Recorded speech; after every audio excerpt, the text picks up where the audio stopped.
I'm live. We are live. D Style Boxing, Punch Perfect Boxing is coming later. And look, I know I'm 20 minutes past the scheduled time, but D Style, it takes a lot of work. It takes a lot of work to get my hat to match the microphone, to get somewhat match of a cup, to get the banner matching. So that takes time, guys. I got to be color coordinated here. So relax. Relax. I see a bunch of people in the chat already. Yeah, you got the color coordination going. Punch Perfect Boxing, who will be with us pretty soon. Wheelchair Man John in the house. Chauncey Pearls. I see you, the elbow Raise to the cup. roof. Let's go, my Calix with the fire. Remy in the building, and appreciate the super chat. And also got a super chat from Chauncey Pearls. We still on for the AJ versus Usyk bet. I take AJ. Oh yeah, we're on. You better believe we're on. You better believe we're on. I'm taking Usyk all day, and we'll get into that. What's going on, D Style, on this? What is it? Tuesday? Yeah, Tuesday. Yes, it is, man. It's Tuesday, 26th. It's already 26th, bro. Remember when the 4th of July was just like it's been that long. It's crazy. Not only that, I remember like New Year's like it was yesterday. I was telling somebody that the other day. Make sure y'all hit that like as you come in. We already started the second half, brother. Hit the alerts and all that good stuff. I want to just start off the top. Let's just go with it. Check this out. You want to see what if what their body looks like? Like if AIDS was like, if you can put it into a boxing schedule. If AIDS was a boxing schedule, this is what it would look like right here. Look at this. Look at this. Look at it. And this is a mix, by the way, of Fox and Showtime. It is, and that's the PBC schedule up until, what is that, September? So that's about 2 months out. This is what it looks like. So this is the problem. This is a circus, ladies and gentlemen. Look at this. We've got a one-legged man. Okay, we got the circus clown. Okay, well, we got another clown. And then we got like the two like fat hillbillies that are about to fight too. You know what I mean? Like this is what we got. The two hillbillies. Look, they're big and fat. They need overalls. With your Showtime subscription, you get 2 of these fights. The other one is behind an extra paywall. So not only is it behind a subscription paywall, you got to pay pay-per-view. By the way, it's Showtime in 2 months, Calix. So like you're paying the $10, whatever you pay. So that's $20, and then there's a paywall for the 2 other ones. And also keep in mind that bottom one is not Showtime. That's Fox. That's Fox. Like Showtime, Showtime owns Fox? Is that how it works? Fox owns Showtime? No. They're separate entities, but they both have Premier Boxing. Yeah, Showtime is owned by CBS. Okay, so this is not like only 3 of these are Showtime fights. Yep. One of them is between a YouTuber and, are we calling Hasim Rahman Jr. a boxer? Are we officially calling him a boxer? Sure. Coming off of a loss, and you got to pay for it. And then you got to pay for Ruiz versus Ortiz. And fork out that money. The only 2 you get, like Garcia versus Benavidez, is a $10 fight because that's behind the $10 paywall for the July subscription. Broner versus Figueroa is a $10 fight because that's the fight behind the $10 paywall for the August subscription. This is what you get over at Showtime. This is what Premier Boxing Championship is giving you right now. Well, by the way, Calix, Danny Garcia is coming off a loss. Benavidez coming off a very disputed decision. I mean, he did not feel he won. Jake Paul's coming off a win, right? Rockman's coming off a loss. Broner's coming off a win that many don't feel he won. Figueroa's coming off, getting stopped. Ruiz coming off a long layoff and a pretty poor performance against Kir Sarriola. And Ortiz, one of the most poor performances I've seen in a win. Like Jake Paul is coming off the best win out of all these dudes. Like, I mean, it's just crazy. He's the only one that coming off like a knockout win or something out of all these dudes. And I understand context, but like, think about it. Let's think about it. Those top 2 guys are 2-2, 3-3. I mean, combined record 5-3. All these fighters, and 2 of the 3 wins Oh, I'm sorry. 4 of the 5 wins are like disputed. Yeah. Do you remember what we used to get for a Showtime subscription? Like Showtime Boxing in its heyday. And you get Showbox, you get Showtime Championship Boxing, and then you would get HBO. You get HBO Championship Boxing, you get HBO Boxing After Dark, you get your ESPN Friday Night Fights. This is what we're getting right now. Can we even call this a schedule though? Like, is this a schedule for real? This is the championship boxing. Now, I checked the schedule. I checked the full schedule. There's one Showbox card in August. July or August. I don't remember. It's probably better than at least 3 of these 4. Yeah. Whatever fight that is. Look, the Showbox isn't worse than this. It's not worse than this. Like Showbox used to be the card. I used to love Showbox. Bro, Ruiz Ortiz is like 10 years ago, the shit would have been on Friday Night Fights or HBO After Dark at best. At best. But it's a Friday Night Fights fight. Broner Figueroa is another Friday Night Fights fight. I don't care what anybody tells me. That's what it is. Remember, like Judah would just, do it. Like he would come off a loss and go to Friday Night Fights? Yeah. Right? Jake Paul versus Rockman would have been on Celebrity Boxing. Remember that Celebrity Boxing show? and Garcia Benavidez is another. This is ESPN Friday Night Fights. That's what this is, bro. I keep trying to tell people what's going on with the PBC, because when they pushed Jermell versus Zoo back to January, it was like whoa. The 2022 budget looks like a little shaky, because right? It's not like, look, both Jermell and Tim's were like, yeah. See how easy that fight was to make, by the way? See how easy it was to make that fight? Like, because they both wanted it. That's why. Okay, yeah. And believe me, I know this, that they did negotiate. There was some negotiating going on, but it doesn't take months to negotiate. You know what I mean? I don't know how many people are like, oh, fights, they take months to negotiate. Nah, when both guys want to fight, you could do it in a couple of days, really.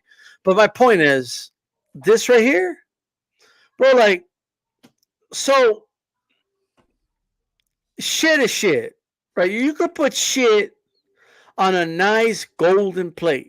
You know what I mean? And serve it to me in a restaurant. I'm not going to eat it. Oh, but we're going to put some cauliflower next to it. And we're going to put some, rosemary on it. Don't worry about it. We got you. It's shit.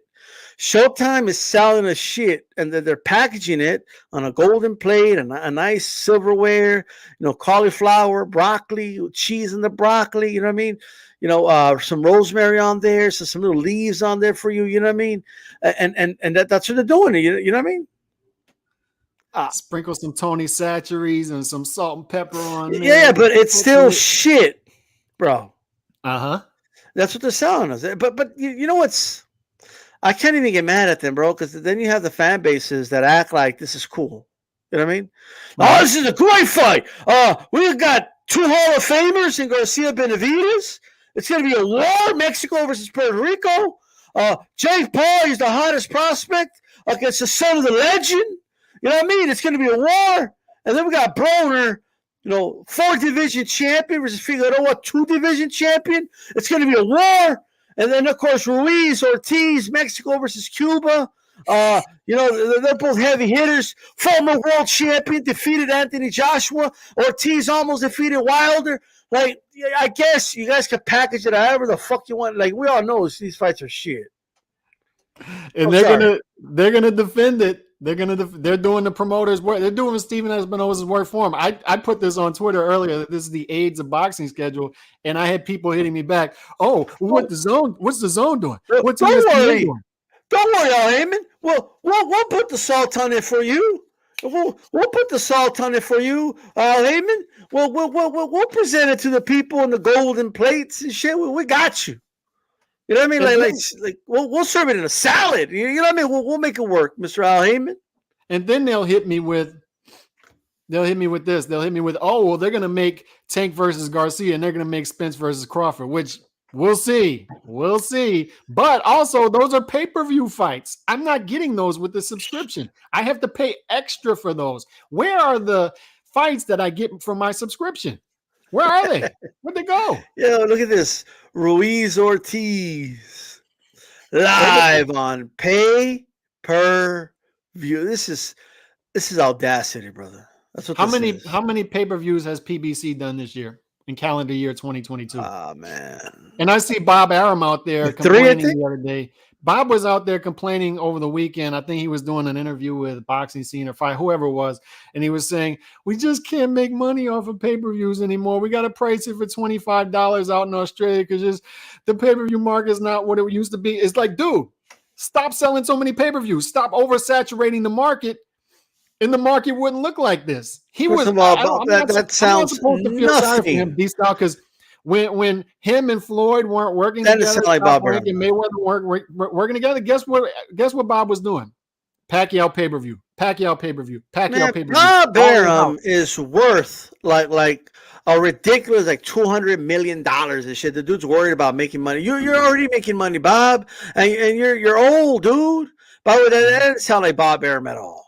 And Like, one last okay, point before I bring our guest in is I said this the other day when it comes to Arum and other promoters. If they're out there complaining about not being able to make money for a fight, they're not telling you that they made money on this fight, this fight, this fight, this fight, this fight. They made money on 19 straight fights, and then they want you to cry for them and pull out the small violin because they're not yeah, making money on the it's 20th fight. your real quick. It's your job to make money. It's not my job to like. I'm already forking out my money for boxing. Like it's not my problem how y'all allocate that money. And if there's not more of it, then maybe you should start giving us more fights. Maybe you should start giving us a better product. Okay, and have people turn into boxing fans, and the more money will come.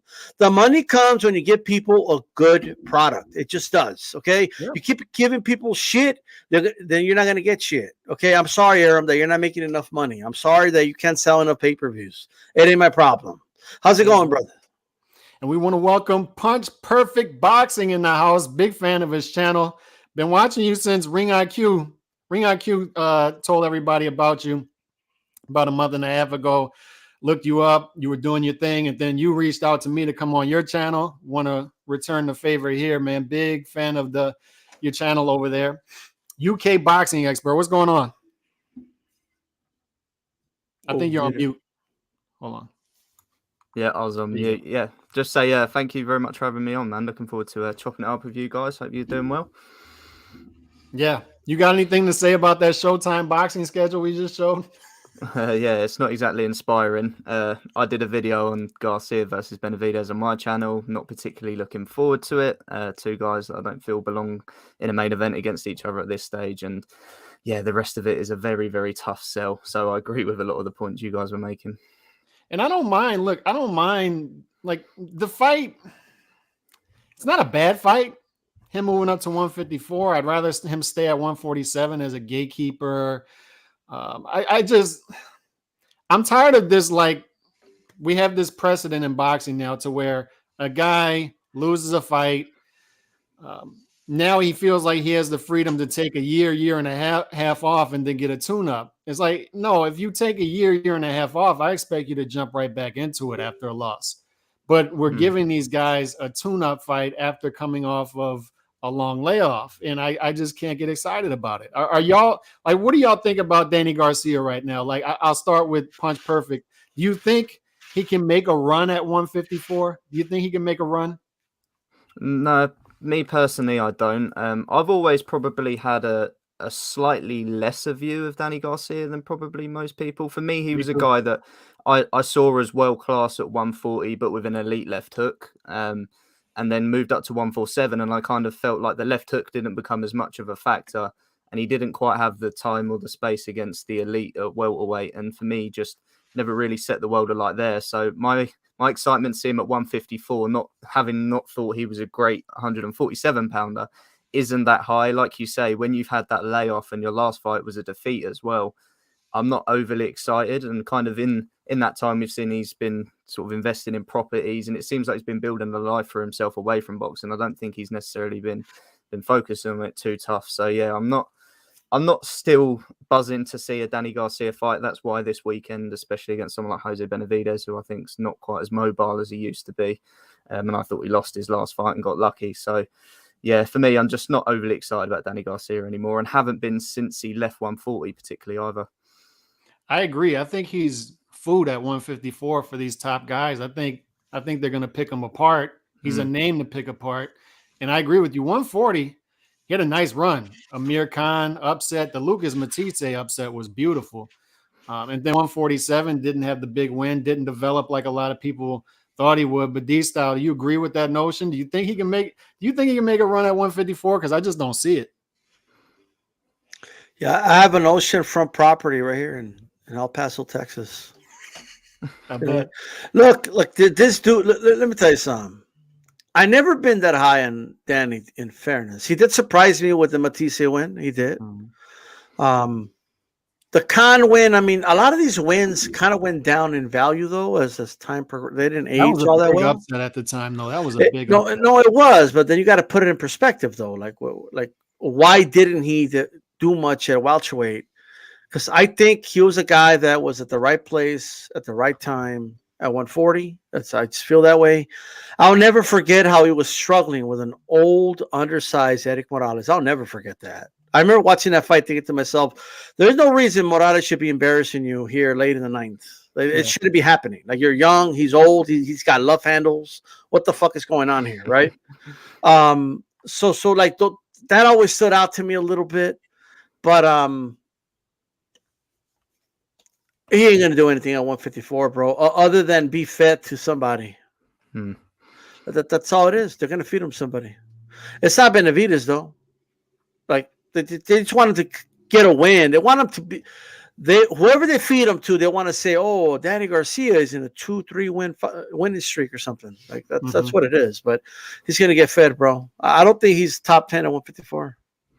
He'll eventually get a Jamel fight, I believe. After Jamel fights Zoo, that might be the fight. If you're looking at in-house fights, that might be the fight that they try to do. But, I don't know. Who knows? I just don't see him as a player at 154. He wasn't at 147. And if he's not the big puncher at 147, he was at 140. How could you expect him to do that at junior middleweight? So, other than Khan, though, like, who did he knock out? Like an old Morales? In a big fight? I don't know. His punching power showed against Matisse, though. No, it did. It didn't against Herrera. What I'm trying to say is, yes, he was a pretty decent puncher at 140, but at 147, it just became just another punch to a lot of these guys. And at 154, I just think he's average. That punch is an average punch at that weight class, in my opinion. Yeah. The only thing I think he's got going for him is that chin. I think he's got one of the best chins in the sport. That guy can take a dig. So he might be a durable food at 154, but that's all he's got going for him, I think. Right.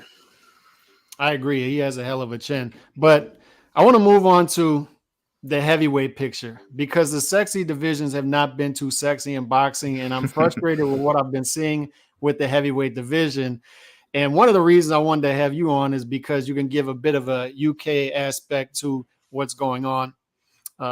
Tyson Fury was announced this morning, and it was Michael Benson on Twitter saying that he's talking about quite possibly fighting. Who is it? What's the guy? Half Thor Joe Johnson, whatever the guy's name is. I think he pronounced He's an Icelandic strongman. So he's one of those guys, like they knock down trees and stuff. I think that's what they do. Everybody calls him the Mountain.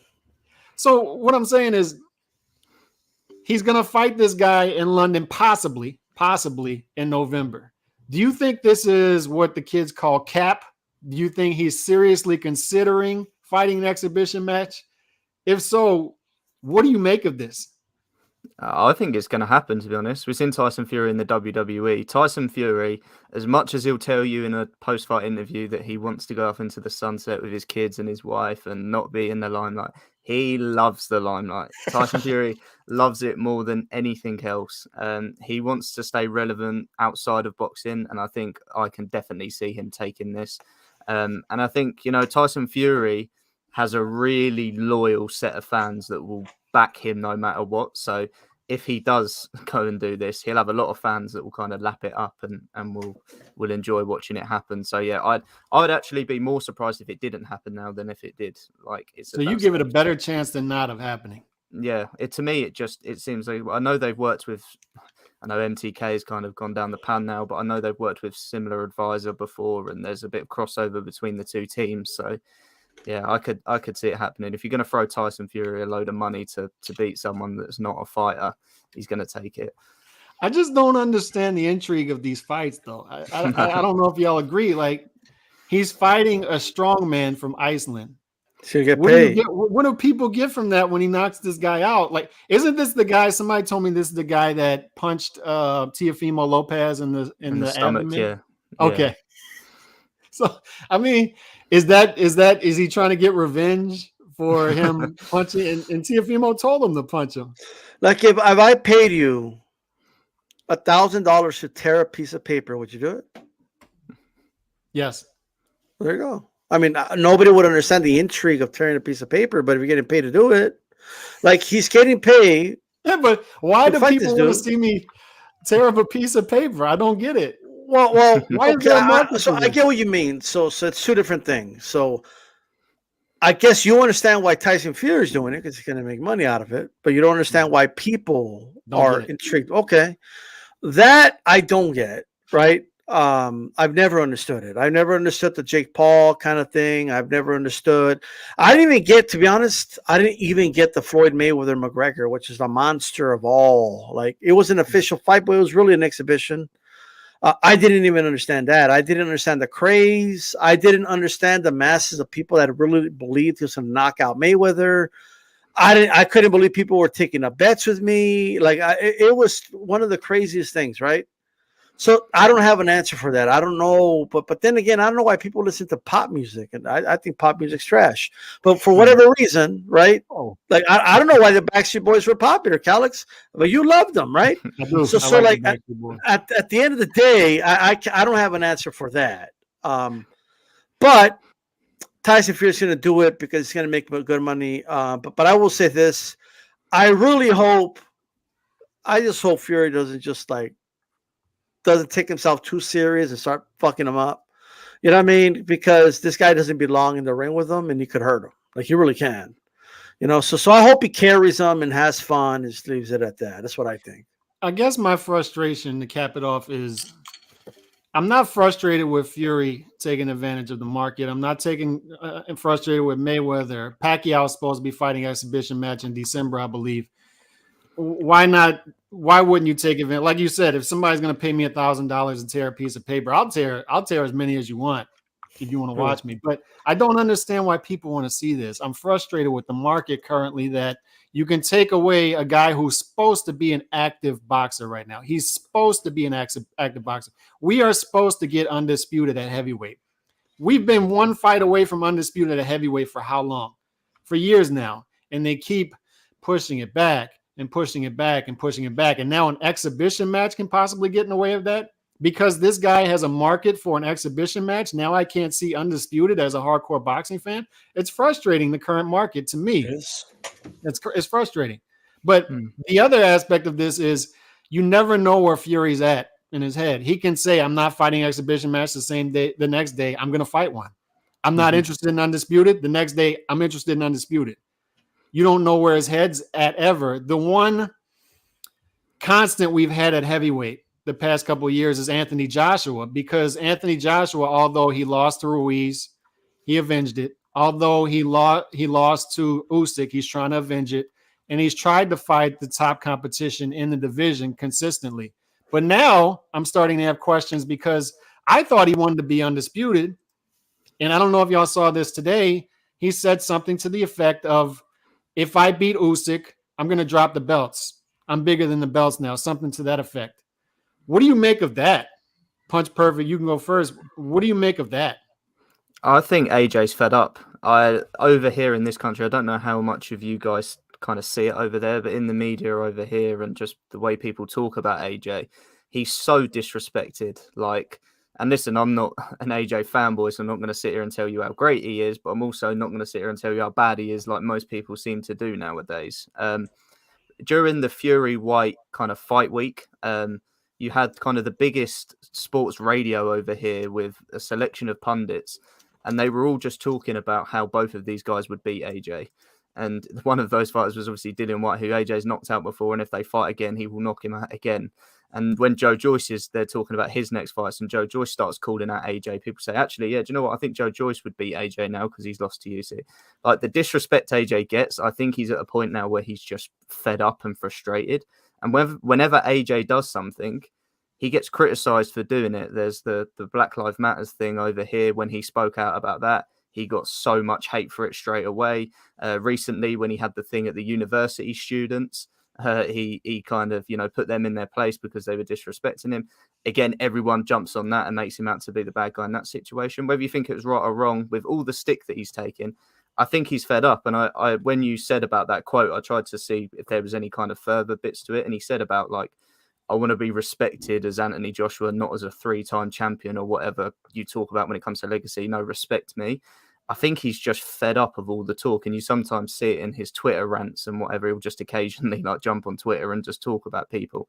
I think he's just fed up, and if he wins this fight, I think you're going to see AJ sort of, come for people a little bit like he did after beating Ruiz. He seemed quite in his bag after that. I think you'll probably see that again if he somehow pulls it off here. Yeah, and it sort of comes with the territory of being the big. Because Anthony Joshua in the UK, would you consider him the biggest sports star in the UK? Is he the biggest? Period? Maybe not like sports star, but boxing star, I would say yes. Because Tyson Fury, because of some of his outspoken stuff in the past and his behavior, he doesn't get as sort of commercialized as AJ does. AJ, you put on the telly and you'll see 3 or 4 adverts with him. He's on Lucozade, he's on Lynx, he's Hugo Boss, he's Under Armour, JD Sports, he's on everything. So he's a bit more of a commercial star, I'd say, than Fury, but I'd say Fury probably has more people that support him kind of loyally. So yeah, biggest boxing brand, I would say, in the UK for sure. Here's the thing that's bothering me right now with the current climate of boxing, and I'll get your opinion on it and then D-Style's opinion on it as well, is there seems to be this growing thing in boxing, this anti-belt climate that's going on. You see Tank and Ryan saying, we're not worried about the belts. Now AJ seems to, although in a different manner, and AJ, to his credit, he's already fought for the belts. He's already had the belts. He's trying to win them for the 3rd time. So I'm not trying to lump him in with Garcia and Tank in that manner, but this climate that we currently have where guys aren't worried about real championship belts. These are real belts. If we want boxing to thrive, not just survive, we want it to thrive. It has to resemble a sport, not just a business. In order for it to resemble a sport, every sport has championships, legit championships that you have to win in order to get to that next level. And I'm starting to see these guys say, I'm not worried about the belts. I'm not worried about the belts. And when we're talking about the Reggie belts, that's fine. But when we're talking about real belts, they have meaning. Devin Haney's belts at 135 have meaning. And the issue that I have with it is I feel like guys with like Tank and Ryan, to use as an example, because they're the easy. They're saying they're not worried about the belts because they don't want to put that target on their back.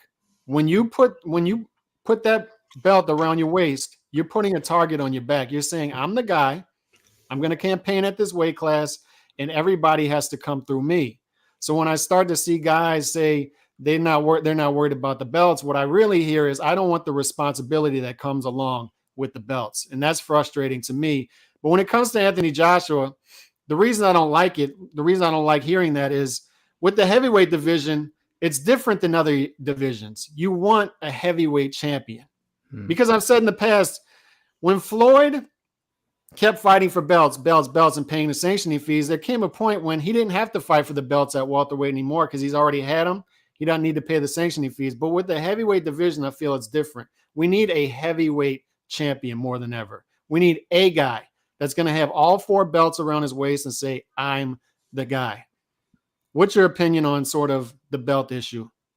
Yeah, it's frustrating. I mean, especially when you look at the 2 champions being from the same country, and in the UK, it'd be the biggest British fight of all time. It would be absolutely monstrous. The fact we could be sat here in 10, 15 years and look back at this era and say that AJ and Fury never fought each other, especially when there was an opportunity to do it for Undisputed as well, just seems crazy, especially as a British fight fan. And it is frustrating because ultimately AJ, the reason he wants to beat Usyk is not just to get one over on Usyk and prove people wrong. It's about being the champion and the fights that come after it and the people you defend against and the legacy. And AJ's always spoke about legacy.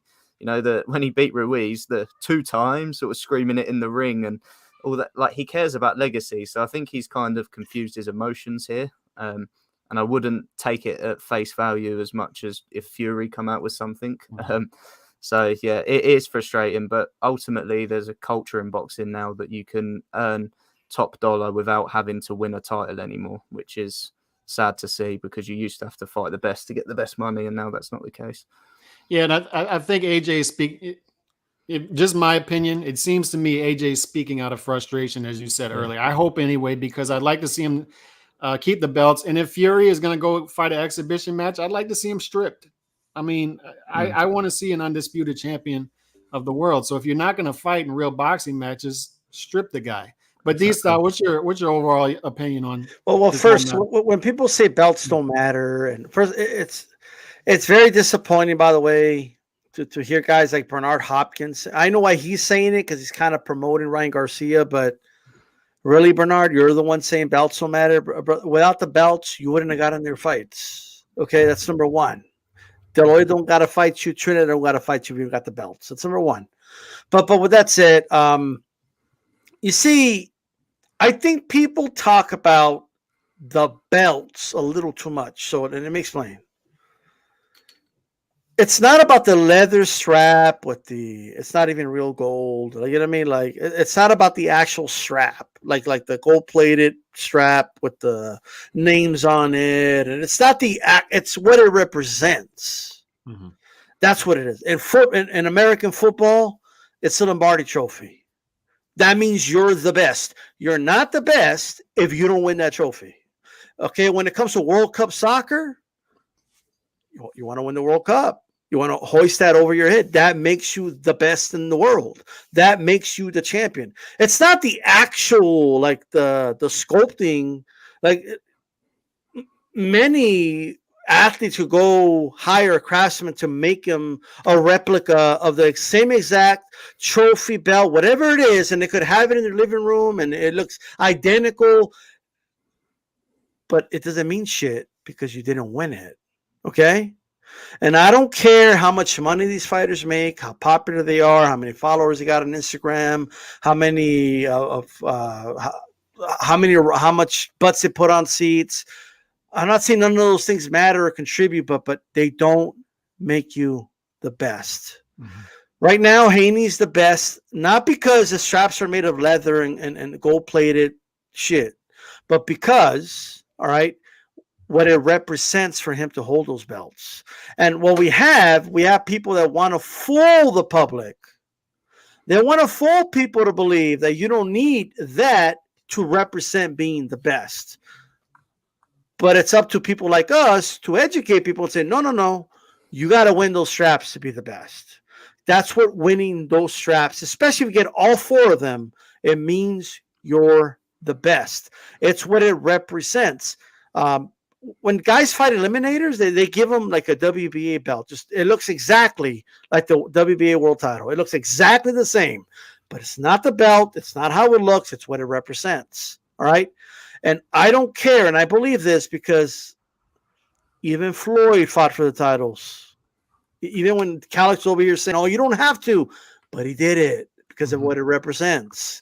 De La Hoya did it because of what it represents. Hopkins, for as much as he says they don't matter, he sure as hell was fighting for a lot of them. He was defending it 20 times because he was defending. Look at the term they use. He's defending the title. That means you're defending your position, the way a lion defends his position in a pride, right? So it's as simple as that. Right now, Devin Haney, he's on top. He's the dude.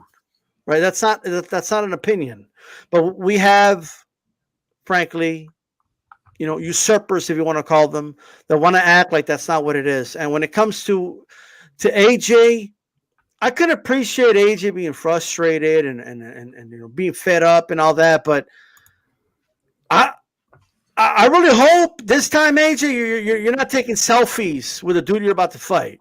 Like, you know what I mean? Like where was that fire like when after he lost to Ruiz and he was happy and hugging him and he gave him the belts and telling him, "Oh, good job, Andy." Put an arm over him like it was like you didn't just lose, and you were acting the same after the Usyk fight. So I hope that fire continues. I will say one more thing. I'm not saying I'm picking him. But people are definitely overlooking AJ in this fight. They're overlooking him. Yeah, I want to get Punch Perfect's opinion on that while I have him here on a couple UK matchups if they end up coming off. We know this one will. We know this one's happening in August 1st, and that's Usyk versus Joshua. What percentage chance do you give Joshua of making the adjustments and winning this fight? Like what type of adjustments do you see him making with Robert Garcia, and do you think they'll work in this fight? I give him quite a small percentage chance. I can't really put a number on it necessarily, but I'd kind of go in the low ballpark. The reason being is not through an overlooking of Anthony Joshua. It's for perspective Alexander Usyk more than anything. Having watched the first fight, I think ultimately AJ has to make quite a lot of improvements in a very short space of time. In with a new trainer as well, a trainer that is going to teach a completely different style to what he's been used to.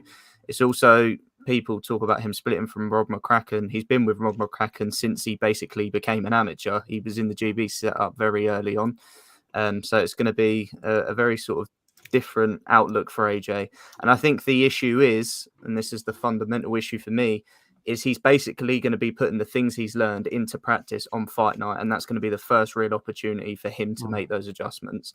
If he'd have had 2 or 3 fights before this, and I get that there hasn't been the time to do that necessarily, but that's what comes with the territory, he's going to be going in there and looking to make those adjustments. And if they don't work, what happens then? Does AJ revert to type? And I think it's also been overlooked here. Alexander Usyk can be better than he was last time. Alexander Usyk is going to be fighting far more intently than he was last time. He's obviously got a lot to fight for and a lot to represent this time. The message for him taking this fight from his countrymen was go out there, make a statement, stop him and do it for Ukraine.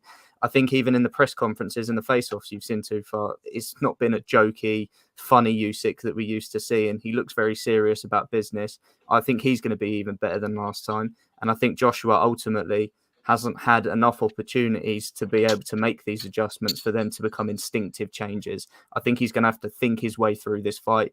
And ultimately, if it's going to become a thinking contest, Usyk's going to come out on top every single time, in my opinion. I completely agree. And these are some of the comments I've made on the channel the past month or two is once you get hit, you revert right back to who you were if you don't have enough time to work on it. And when AJ went shopping for American trainers, he said he wanted a trainer who can bring out the dog in him, basically to make him more aggressive is what I'm taking from it. So I think he's going to be a more aggressive AJ. The issue with that is he leaves more openings for Usyk when he does that. And to your point, people are just acting like AJ is the only one who can make adjustments in this fight. Usyk can also make adjustments. Usyk could possibly fight better than he did in the first fight. Usyk, as D-Style pointed out last week, we were talking, he got lumped up in that fight. This wasn't just Usyk beating down Anthony Joshua. Anthony Joshua was catching him with some shots. He was getting to Usyk a bit, but Usyk can make the proper adjustments going off of the first fight as well. Usyk is also a versatile fighter. So there's a lot going into this fight, but ultimately I agree with you. I think that Usyk is a guy who he's special, man. To fight in 2 weight classes in under 20 fights, consolidate 7 of the 8 major belts in those 2 weight classes. That's a phenomenal. All on the road as well. It's a phenomenal achievement. So I pick Usyk 10 times out of 10 facing the Anthony Joshua. D-Style, what do you see in Joshua that you think he can pull this off? Is it his track record with rematches? No, not really. I mean, he's really only had one rematch, but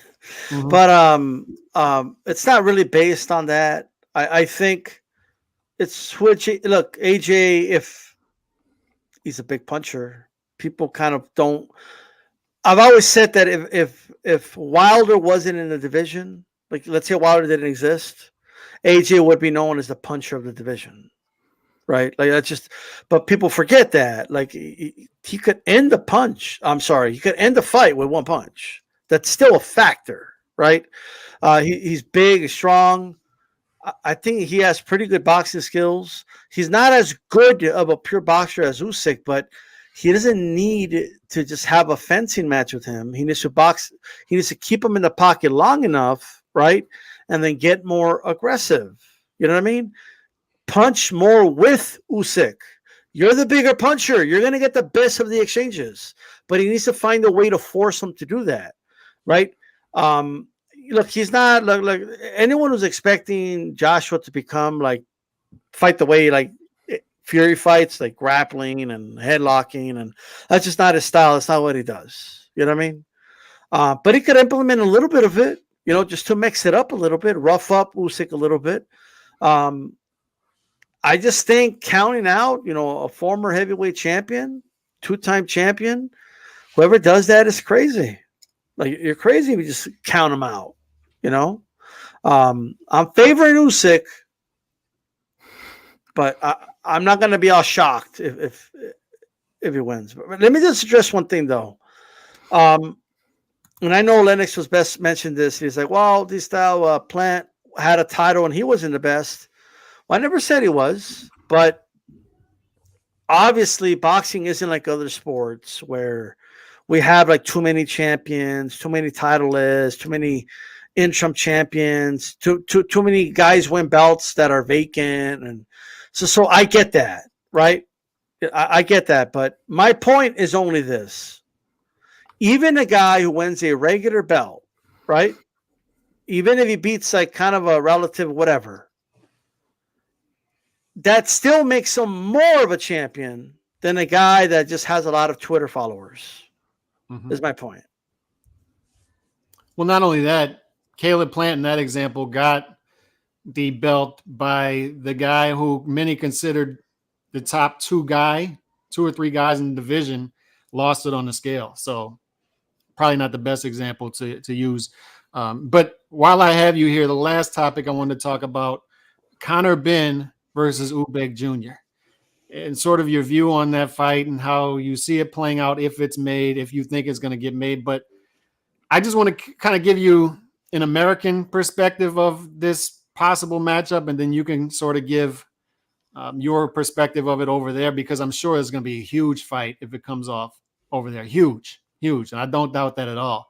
But my issue with the fight is welterweight division 147, it has been a frustrating division to follow because, like I said, it's one of the sexy divisions. You got lightweight, welterweight, middleweight, heavyweight. These are the divisions, traditional divisions that should be great. In the welterweight division, guys haven't been mixing it up with each other. We don't know if Crawford and Spence are going to fight each other. There's so many young lions coming up, and they're not going to be fighting each other, and there's no glorified gatekeeper for them to feed off of to move up the rankings. And then you have middleweight, where Gennady Golovkin's moving up to 168. We don't know what Jamal Charlo's doing. We don't know what Demetrius Andrade is doing. He's likely going to vacate the belt, and Janet Beck will likely fight for the vacant belt. That's what I think is going to happen. And now you've got Eubank Jr. likely going to fight a welterweight at a catchweight, and then he's calling out Jake Paul after that fight at cruiserweight. So for me, a guy who just wants to see the guys in the division mixing it up, I want to see welterweights, the top welterweights fight the top welterweights. I want to see Conor Benn fight anybody in the top 10 at welterweight. I want to see Eubank Jr. fight anybody in the top 10 at middleweight. I want to see these guys at a catchweight at 156. I want to see the pictures at welterweight and middleweight start to develop. But I still understand the other notion of it. When we talk about business, this is a huge legacy fight over there, in that both of their fathers mixed it up, big last names. So sort of give your perspective on it and the UK perspective on this fight. Yeah, I think there's definitely two sides to this. I think people that follow boxing, follow these guys' careers closely, don't necessarily want to see them fight. But I think the casual market is much bigger here in the UK than the hardcore market, and the casual market will lap this up. Their fathers and their fights were absolutely huge.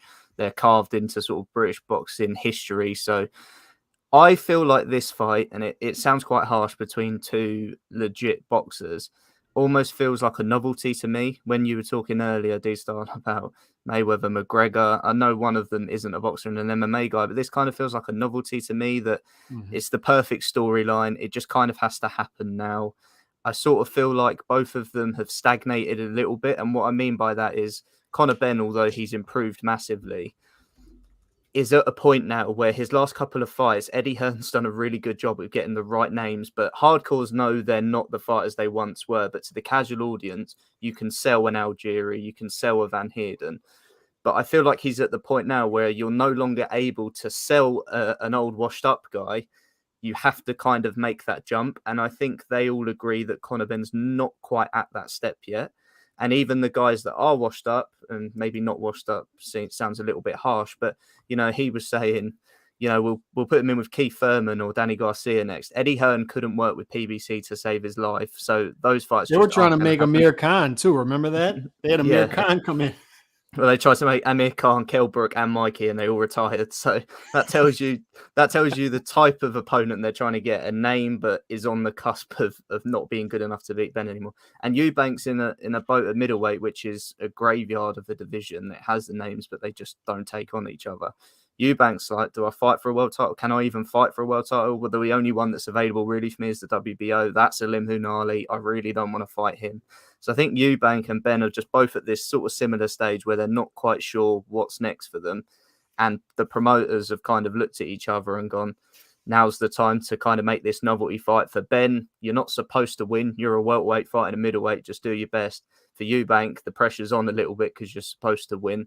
For me, he should absolutely win Eubank. It just depends how much he gets depleted by the weight or whatever, because he's quite tight at 160 as it is, so coming down to 156. But from everything I hear here in the UK, I'm not going to pretend I'm one of these channels that has sources, but I said on Twitter that I don't see this fight happening, and someone reached out to me that works for DAZN and said, no, it's happening, like it or not, it's happening. So I do think we'll get an announcement on it later this week or next week. So like it or not, I think we're going to see it.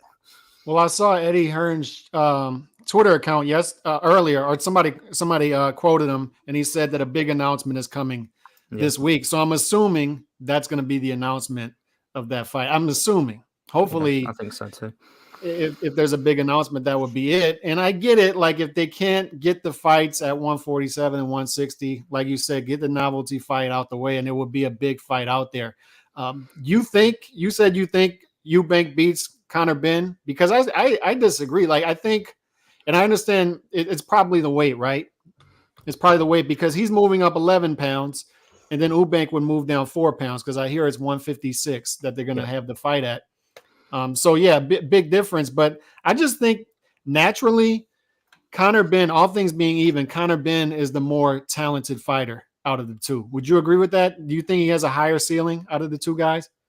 I mean, it's interesting because Conor Benn at the start of his career was viewed pretty much as a joke. That's not an exaggeration. He was almost seen, you're literally fighting just because your surname's Benn. You're not doing it for any other reason than that. He's kind of viewed as how Campbell Hatton is viewed here in the UK currently, and he's made massive strides and improved a lot, but the matchmaking has been incredibly favourable. Van Heerden, Algieri, etc. couldn't crack an egg, so they're the reasons that he kind of got in there, because he got hurt by a journeyman early on. And I feel like Eubank, the problem is with him is he's caught between two styles since he's joined Roy Jones. Eubank is an incredible athlete. A bit like his father, he's got an unbelievable chin. He's got really ridiculous hand speed. He's an incredible athlete. But since he joined Roy Jones, he's kind of moved away from being a naturally gifted athlete and tried to be a boxer, which he's not good enough to do.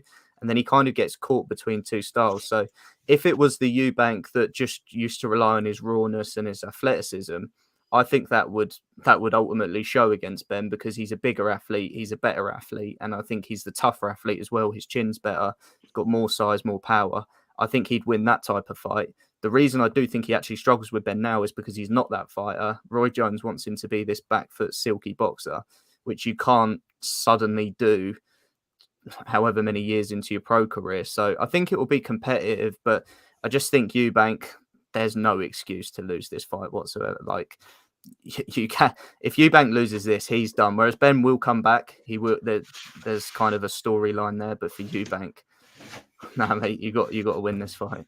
I agree. If you're the one with the weight advantage, you got to win the fight. You got to win the fight if you're the guy 2 weight classes above. You got to win that fight. By You got to win that knockout fight. as well. And I'm not so sure. But real quick before I get you out of here, what's the news you're hearing about this comment below? Because I also heard this as well. What's the broadcast situation? Because I heard there was an issue with Sky Sports over there as well. What's the broadcasting issue over there with Usyk versus Joshua? Is there an issue? Is that just rumors? Yeah, well, it seems there is an issue because we haven't even got a broadcaster here in the UK, and we're 3 or so weeks out from the fight, which when we mentioned earlier, one of the biggest brands in British sport not having a broadcaster. I think Eddie Hearn's souring relationship with Sky is the catalyst for this. I don't know if you guys heard, but Sky made a bit of an illegal approach for Lawrence Okoli, and Eddie Hearn's filed a lawsuit against Sky and Boxer for that approach because he's still under contract for one more fight. And I think that's really soured things between Sky and Eddie, because I think Sky want to have the fight on their platform, but they'll have to work with Eddie Hearn to make it happen. They'll have to sit on the same top table at the press conferences. Sky want their fighters on the undercard, but Eddie's already said, no, I've got my undercard fights, which is Hrgovic and Zhang and Callum Smith. And the Okali stuff has gotten real ugly. He said some Yeah. bad things about Hearn as well. Yeah, and that, I think that's just soured the relationship. So those guys are like, look, we're not working together. And BT, which Frank Warren obviously hosts his shows, and they're straight up said, no, we're not taking the fight. Thank you very much. So we don't know. Obviously, there's a Sky show this weekend where they could announce it in theory, but it remains to be seen, because that situation with Okoli for me has really... Eddie Hearn was always not going to have a good relationship after leaving Sky for DAZN. That was always going to be the case, but now it actually seems like it's, things are getting legal and things are getting tasty. Yeah, it sounds like gang warfare with like fountain pens. It's ugly. It's ugly. But Punch Perfect, I appreciate you coming through, man. We got to do this often. 100%. The thing I appreciate about your channel is back in the day, we had American, D-Style will know this. We had American channels back in my old channel talking American boxing. We had UK channels talking UK boxing. And there wasn't much of a mix. Now we get channels like me and D-Style who talk boxing universally. I'll talk about boxing in Asia and Europe and America, and you're the same. You talk about every single fight out there, even the minimum weight fights. I saw you doing minimum weight fight predictions. So I appreciate the content you're putting out there, man. Before you go really quick, though, I wanted to ask you really quick. Yeah, go ahead. What do you make of Ebony Bridges over there? Is she really that big in the UK, the way she makes it sound? Is she like this mega star over there? No, the thing is, I think no boxer outside of Fury and AJ can claim to be a megastar. It's still a very niche sport over here. Football, obviously, soccer to you guys is by far and away the biggest sport. But she has kind of been an adopted Brit. She started supporting Leeds United, one of the football teams over here, so kind of got their fan base on board.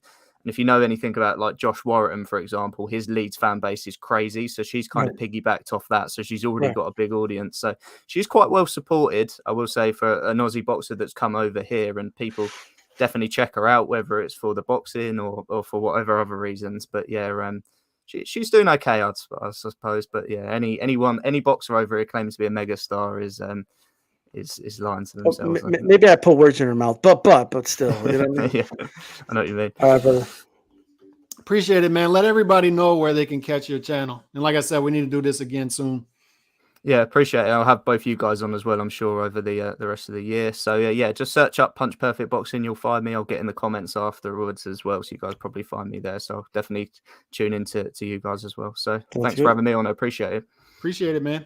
Thanks. Cool. You know, I feel like Eubanks is going to lose, bro, if that fight happens. I think so too. people are under.